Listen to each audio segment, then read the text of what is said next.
جوړ په خیر د خوست ولایت د امنیتي او تصفیوي چارو کمیسیون د تازه پریکړې له مخې له نن وروسته به هیڅوک اجازه ونه لري چې په ښار او یا هم شاوخوا سیمو کې په غیر قانوني ډول وسله وګرځوي. د یادې پریکړې پر بنسټ که څوک له دې خبرتیا وروسته په غیر قانوني توګه وسله وګرځوي نو د امنیتي ځواکونو لخوا به له جدي قانوني چلند سره مخ شي او وروسته به د هیڅ ډول شکایت حق ونه لري.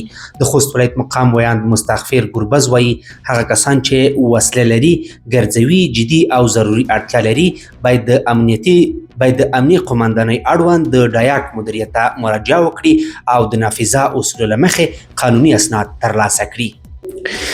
بل پلو د امریکا په تگزاس کې د الوتکې لوېدو له امله 6 تنه مړه شوي دي. د امریکا په تگزاس ایالت کې د یوې مکسیکویي الوتکې د لوېدو له امله د یوه ماشوم په ګډون 6 تنه مړه شوي دي. د رویټرز خبري اژانس د راپور له مخې دغې الوتکې یوه 2 کلن ماشوم چې سخت سوځېدلی و د درملنې لپاره امریکا ته لیږدوه. په راپور کې راغلي چې په یاده الوتکه کې 8 تنه سپاره وو چې له ډلې یې 2 تنه ژغورل شوي.